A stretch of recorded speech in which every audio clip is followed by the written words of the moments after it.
de acuerdo del sector financiero en este tipo B. Bueno, inversión extranjera directa, ya mostré lo que pasó en el mundo. Ahora la inversión extranjera directa, entradas netas de capital en Colombia, periodo 1970-2022. ¿Qué observan ahí?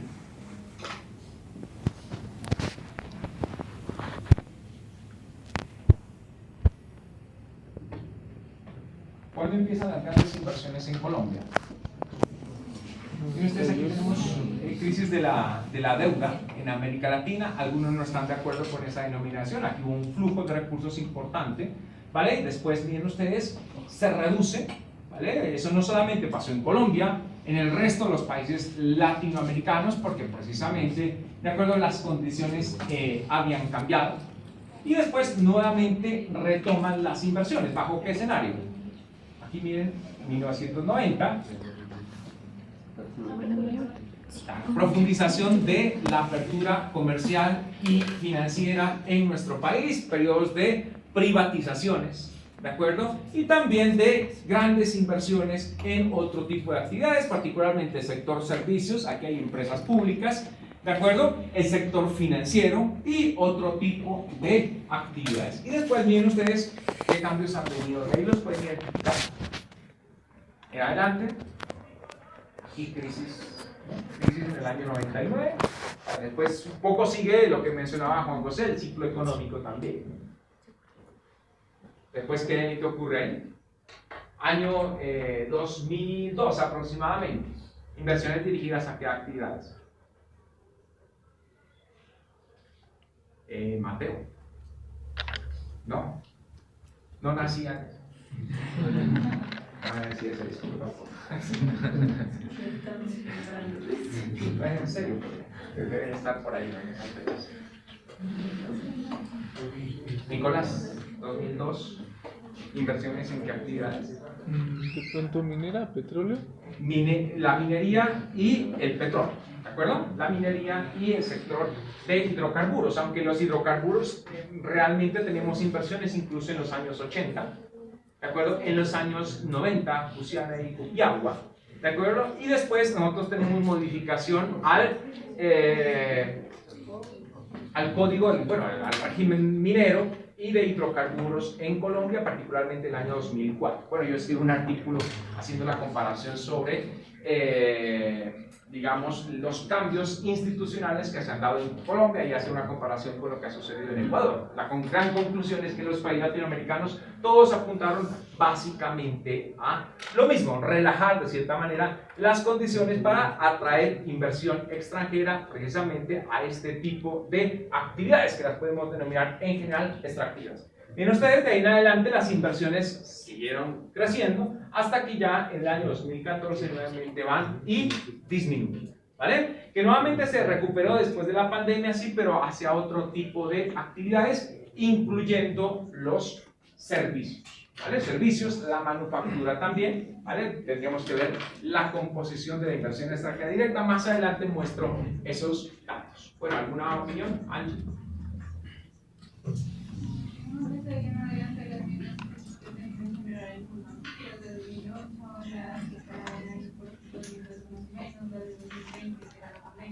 Ya, va.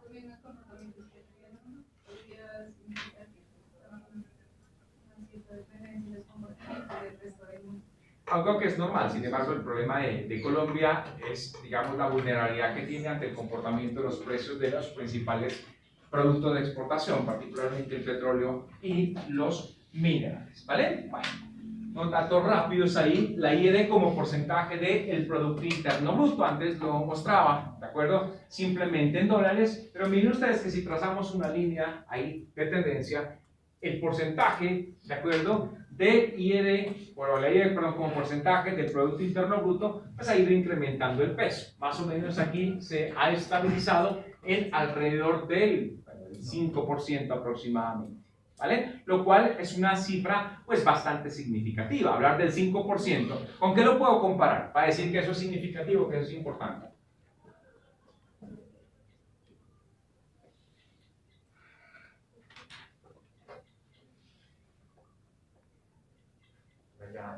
Ana. ¿Con qué puedo comparar ese 5% para decir que es importante?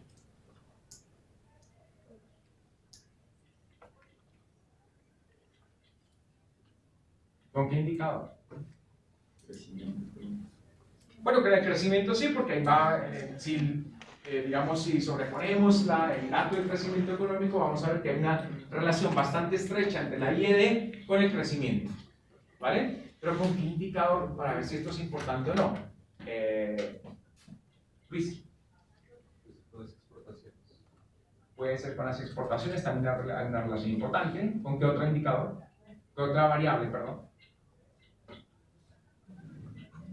Con la formación bruta de capital fijo. Creo que ahí les dejo esa tarea o ese deber, ¿de acuerdo? Creo que el Banco Mundial publica ese indicador, si no me falla la memoria, ¿de acuerdo? Que es la participación de la IED en la formación bruta de capital fijo, a pesar de que aquí hemos hecho algunas advertencias, ¿no? Es decir, si no se hace esta inversión como tal, pues nosotros estaríamos sobreestimando el papel que tiene la IED en el país, ¿vale? Voy a mostrar un dato interesante, no voy a comentar nada, simplemente los voy a dejar a ustedes que revisen. Este dato se puede obtener para sus países que están haciendo el análisis de la página de la UNRWA.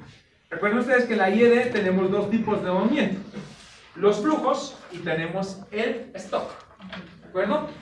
¿Por qué es importante el stock de IED?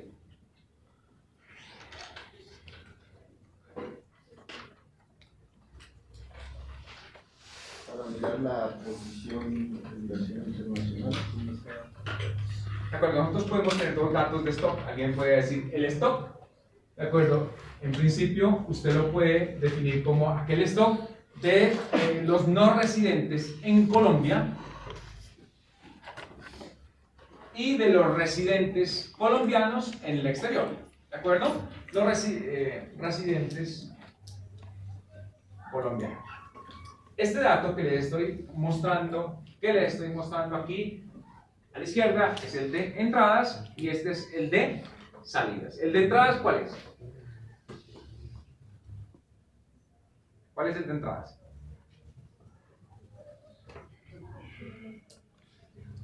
¿Cuál de los dos? ¿Es este o este?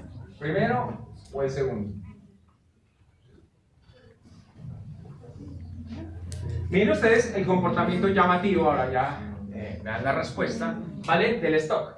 El stock ha venido creciendo de una forma importante. Hablar de que en el año 2023 tenemos un stock de IED de 250.000 millones de dólares, pues es una cifra bastante atractiva, ¿vale? Entonces, el dato de la izquierda, ¿qué es? En esta clasificación que dice, el stock en Colombia, es decir, esto pertenece a los no residentes. Y lo segundo, pertenece a los residentes colombianos, pero es inversión que se hace en el exterior. ¿Vale? Entonces, esta es el stock, ¿de acuerdo? O la cuantía en términos de inversión de los no residentes en Colombia. Y esto es, ¿de acuerdo? Son en la terminología financiera, son las posiciones de IED, ¿de acuerdo? De colombianos en el exterior. ¿Vale? Bueno, sobre lo primero, ¿qué les muestra ese dato?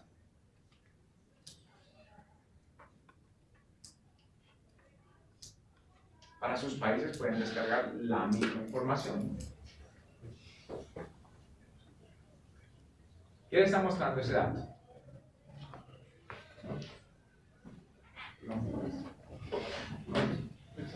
Alexander, ¿qué está mostrando ese dato? Tiene una mayor tendencia como a la recuperación de los no residentes en los países. Ya. Ha tendido a crecer, ¿estamos de acuerdo? A crecer de una forma pues bastante acelerada. Miren ustedes que en 2008 eran 50.000 millones. ¿De acuerdo? Han pasado 16 años prácticamente o 15 años hasta ahí y eso se ha multiplicado ¿por cuánto? Se ha multiplicado por 6. Es un crecimiento, la verdad, pues bastante acelerado. Alexander, entonces, ¿cuál es la consecuencia?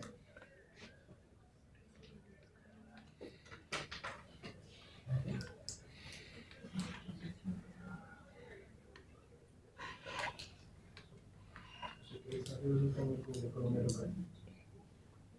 Ya, pero ¿cuáles son las implicaciones desde el punto de vista económico?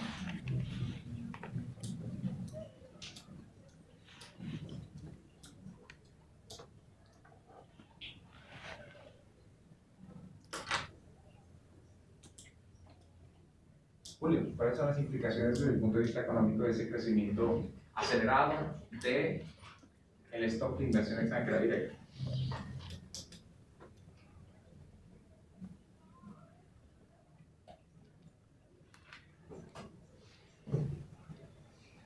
La dependencia de inversión extranjera directa ¿Por qué razón? por Aquí ya ingresó, ¿no? Ya está en el Sí. país esa inversión extranjera directa, tiene cierta vocación de permanencia.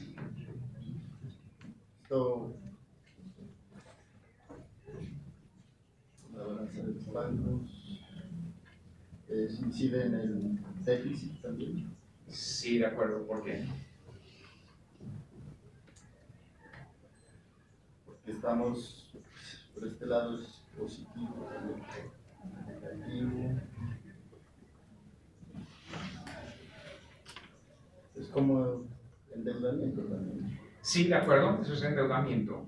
¿De acuerdo? ¿Y cuáles son las implicaciones? Ya hemos mencionado algunos aspectos importantes. Esto incide en el déficit, déficit por cuenta corriente, ¿de acuerdo? ¿De acuerdo? Eso es endeudamiento, también de acuerdo. ¿Tu nombre por allá? Anderson. ¿Qué implicaciones tiene esto? Una diría yo que es mucha dependencia del ahorro externo y la otra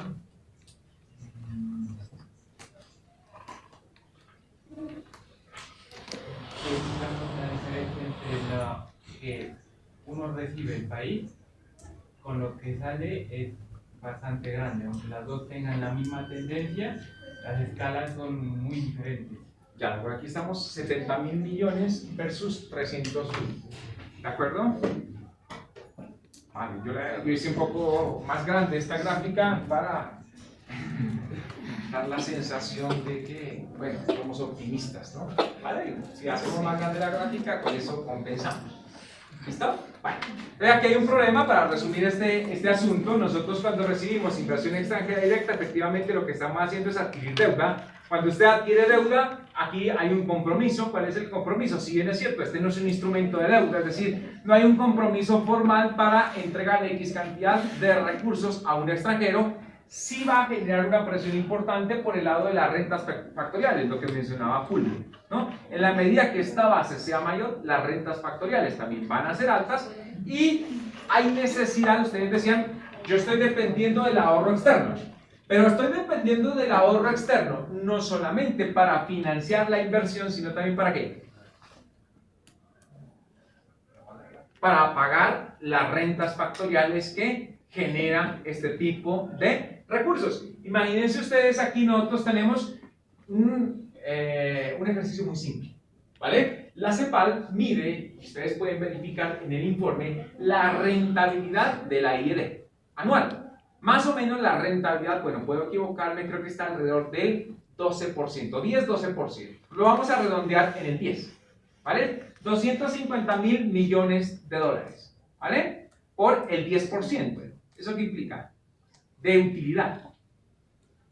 Son 25.000, ¿de acuerdo? 25.000 millones de dólares anuales que tendrían que repatriarse por concepto de utilidades.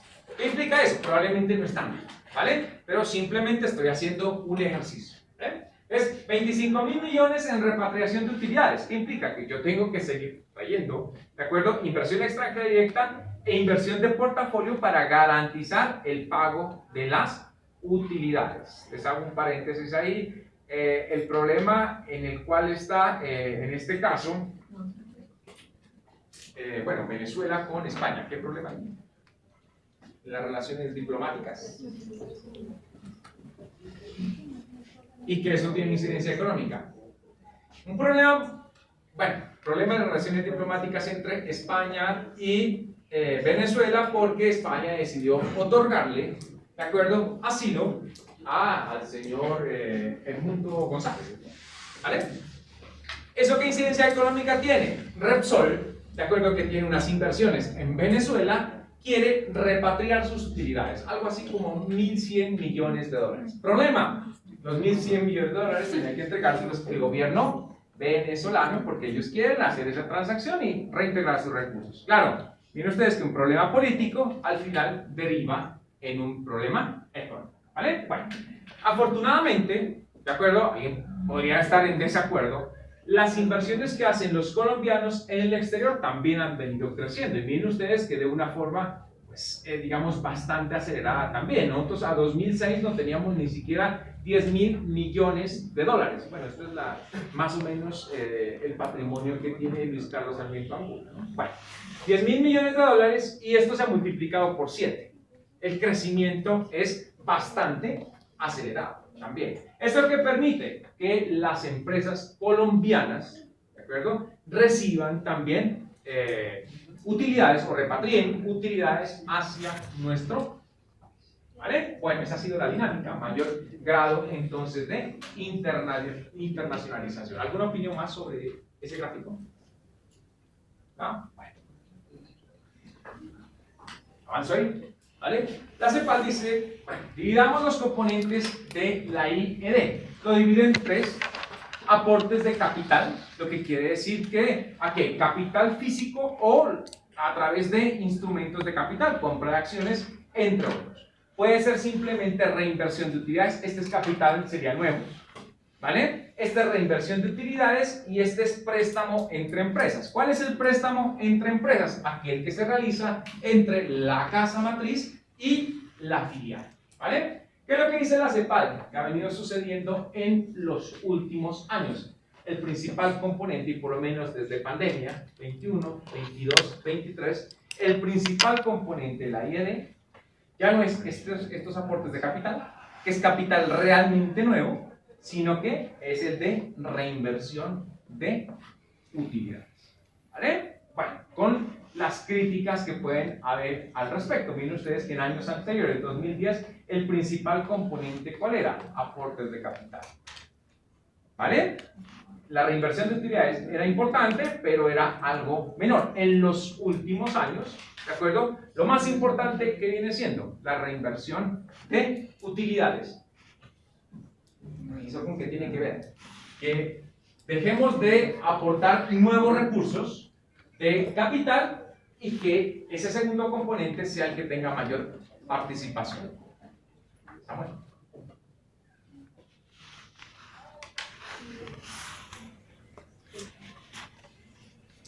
Esta represión de las utilidades que inicialmente Ya, de acuerdo. Miren ustedes que este gráfico tiene que ver totalmente con el anterior, en el sentido de que como ha venido creciendo el stock de inversión extranjera directa, cada vez pues van creciendo las utilidades que estas empresas van a repatriar. Como finalmente no las repatrian, ¿qué es lo que hacen? Las reinvierten. ¿De acuerdo? Y entonces el mayor componente pues pasa a ser este de reinversión de utilidades. Bueno, ¿quiénes son los principales inversionistas en el mundo? Ya lo habíamos mencionado, ¿no? Antes habíamos mencionado los receptores. Ahora, ¿quién es el que hace las principales inversiones en el mundo? Por favor, observen ese gráfico y me comenten.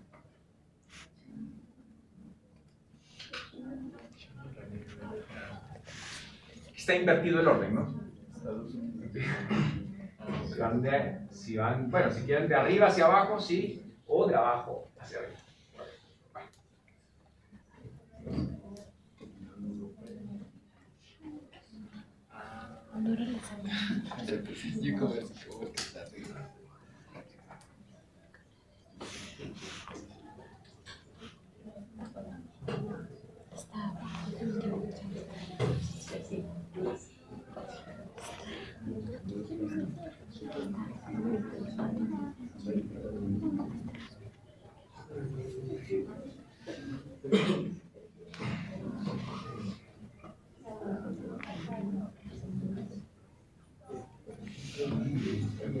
¿Qué está pasando?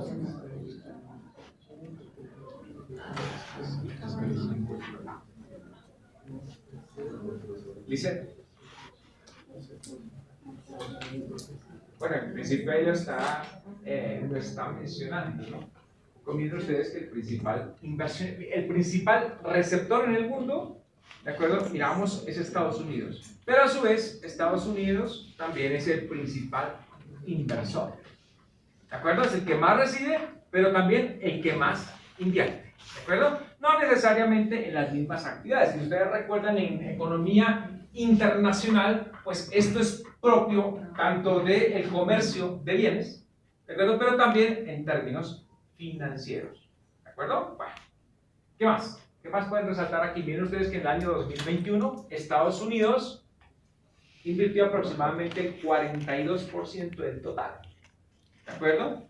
Un poco más y llega casi que a la mitad. Entonces pensaríamos que el siguiente inversor en estas discusiones geopolíticas no pensaría en China, ¿no? La realidad es que hay otros países con una gran capacidad, ¿no? Hasta aquí, si la Unión Europea, ¿vale? ¿Por qué sin Luxemburgo y Países Bajos? La pregunta. Le ocurre ese palo, porque les está discriminando. Porque ellos se cambiaron de nombre, ya antes se llamaban Holanda y ahora Países Bajos. Bueno, aquí.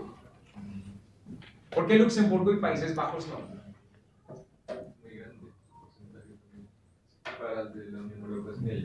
Ya, pero porque, claro, si hicieron las lecturas me darán una respuesta, si no, no.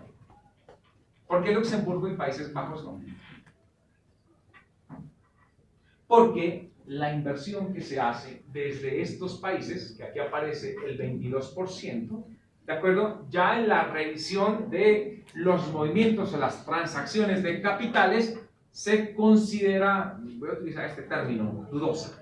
¿De acuerdo? Porque puede estar camuflando lo que hemos denominado aquí, inversiones fantasma, ¿de acuerdo? Lo que hemos denominado aquí, probablemente inversiones ficticias o inversiones relacionadas con actividades ilícitas. No todo lo ilícito es colombiano, miren ustedes que aquí también hay otros países que ayudan, ¿vale? Bueno. Entonces, esa es la razón, ¿no? Desde el punto de vista metodológico, porque ellos separan a estos dos países. Y eso no tiene que ver más también como con el modelo de gravedad, de la cercanía que tenemos a esos países occidentales más que a China y así, porque pues China me parece que alrededor del mundo también tiene un montón de inversiones extranjera directa, entonces pues no sé. Sí, pero ahí lo que nos están mostrando los datos, que eso es cierto Juan José, pero a día de hoy, quienes invierten la mayor parte de los recursos, ¿de acuerdo? No es China, ¿vale? China incluso, bueno, aquí está, ¿no? China ha mantenido este 5 y el 7%, no ha incrementado más esa inversión. Es decir, los grandes inversores, ¿dónde están? Estados Unidos y la Unión Europea. Bueno, Estados Unidos y la Unión Europea, incluso ahí incorporando ya a los Países Bajos. Recuerden ustedes que nosotros también podíamos separar el papel que cumple el Reino Unido, ¿vale? Que históricamente pues, ha sido, digamos, una de las plazas que aportan recursos importantes en términos de tanto de I&D como también de portafolio. ¿Vale? ¿Sí estamos de acuerdo? Bueno. Aquí, ahora sí les voy a pedir, dime.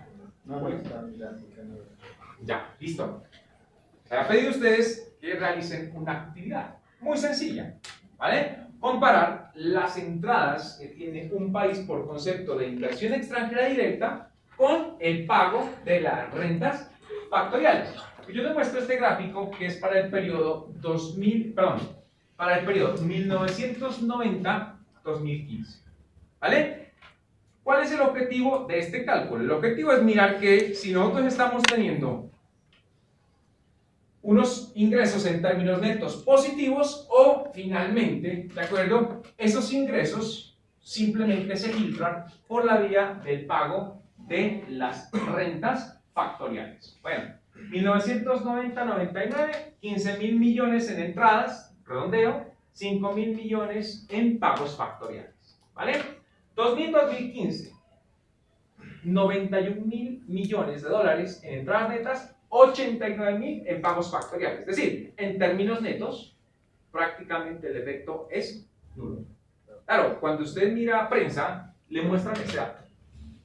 Pero, ¿por qué no nos muestran también este dato? Todo el periodo. Entradas netas, 106.000 millones, pagos, 94.000 millones. Es decir, el 88% se va por concepto de rentas factoriales. Incluso algunos nos venden la idea de que esa es inversión a largo plazo y de que usted recupera esa inversión a largo plazo. Yo digo que eso no es tan cierto, que la inversión se recupera muy rápido. ¿De acuerdo? Se recupera muy rápido. Inversión de cartera. Entradas netas 5.415, pagos factoriales 1.034 y con unas tasas de interés pues bastante altas. ¿Vale? Acá las tasas de interés un tanto más bajas, pero miren ustedes 38.000 millones en entradas, en pagos 28.000 millones. Una cifra 73%. Otras inversiones. Esto también tiene que ver con un cambio en el modelo de, digamos, de canalización de recursos desde el exterior hacia nuestro país. Entradas netas 5.360, pagos factoriales 14.000, lo que más que poco a poco vamos reemplazando esta fuente por las dos fuentes iniciales, ¿vale? Aquí miren ustedes otra inversión, 15.000 millones y 8.000 en pagos factoriales. Aquí en el consolidado, 20.000 millones en entradas, 22.000 en... Si vamos de acuerdo al total, 171.000 millones versus 143.000 en rentas factoriales. Bueno, ¿qué encontraron ustedes? Yo ya hice mi resumen, ¿no? ¿Qué encontraron ustedes? Pues nosotros, no sé, no teníamos, o sea, en un principio íbamos a hacer como la relación, pues simple, ¿no? O sea, como el denominador, la inversión extranjera directa y pues, la inversión extranjera. Y en el numerador, las rentas factoriales, el pago por rentas factoriales. Pero dijimos, vamos más allá. Y hicimos un análisis de cointegración para ver la relación que había en el largo plazo entre las variables. Y también revisamos la causalidad de Granger para todas las balanzas de la cuenta financiera con respecto a los pagos factoriales. Lo que se encontró es que la inversión extranjera directa está cointegrada en el largo plazo con los pagos por el concepto de rentas factoriales, incluso por 3 retardos. Y también las otras inversiones estaban ahí mismo, incluso con más retardos. La inversión de cartera, esa no estaba relacionada, y es porque pues precisamente esa relación es de corto plazo, ¿no? Entonces la inversión de cartera viene y está en un momento, y entonces las fluctuaciones hacían que las series no se integraran. Y pues eso, los impulsos Después respuesta... a tener problemas con quiebres estructurales, pero bueno, esa es otra discusión. Sí. Y lo que no encontramos, pues, no, más bien la relación pues, no era estadísticamente significativa entre los derivados y los pagos por rentas factoriales. ¿Qué más fue que encontramos? En los derivados no hay pago por rentas factoriales. Ah, esas no van allá. Entonces, no, porque mira que el derivado, nosotros no generan, ¿no? El derivado es, digamos, una posición que usted tiene que se va valorando día a día. ¿De acuerdo? Pero no hay un compromiso como si existe en estas 3 cuentas. Claro, aquí miren ustedes que hago una inversión en activos físicos o activos financieros. ¿Vale? Y eso más adelante a mí me queda la posibilidad de participar en las utilidades. Aquí tengo ya un compromiso, ¿de acuerdo? Una obligación, más adelante lo vamos a ver. Yo tengo que recibir unos pagos de intereses. Y aquí también, ¿no? Aquí hay un tema contractual. En estos dos es contractual, en este no. ¿Vale? Pero al final los dos generan utilidades por distintas vías. Los demás, ¿qué encontraron? El ejercicio está bien, el llamado era para comparar esos montos y para mirar que ese efecto que nos están diciendo para generar la IED en realidad no es tan cierto, o por lo menos sí está generando presión hasta a este tipo de países. ¿Vale? Bueno, voy atrás. Andrea, ¿qué encontraron? Pues básicamente iba como, pues en la mayoría de los casos, siempre, las entradas, muy altas que sean, siempre van a cubrir un gasto, ¿sí? Pues usted lo explicó acá, pero en lo que nosotros consultamos, los gastos que tiene un país siempre van a ser altos, entonces las entradas que estas tengan van a estar destinadas o van a representar más que todo cubrir ese hueco o esa brecha. Ya, pero ¿qué relación encontramos entre las entradas y los pagos factoriales? Entonces, si hay un cambio importante entre 2015 y 2023. ¿No? Incluso hay un indicador que lo pueden consultar que se llama transferencias netas de capital, lo publica la CEPAL. ¿De acuerdo? Ese concepto de transferencias netas de capital precisamente recoge, la metodología no es exactamente esta, pero recoge básicamente esa información. ¿Qué encontraron los demás grupos por ahí atrás? ¿Tu nombre cuál es, perdón? Felipe. Felipe. No lo tenemos. ¿Para decirlo? Allá. Pues igual sí se evidenciaba, ¿no? Chile es un país que recibe mucha inversión extranjera directa. Entonces, Bueno, si lo hicieron para sus propios países, muy bien, ¿vale? Ah, Pero se no, le ha no, pedido no. para Colombia. No, si lo hicieron por países, pues está bastante bien, ¿vale? Bueno, ¿por qué les pedía para Colombia? Porque nosotros tenemos una balanza, a diferencia de lo que ha pasado en algunos países, que es muy detallada, ¿de acuerdo? Muy detallada, y eso permite mirar, por ejemplo, ¿de acuerdo? Y eso les dejo ya como inquietud o como ejercicio, por ejemplo, las inversiones que se hacen en el sector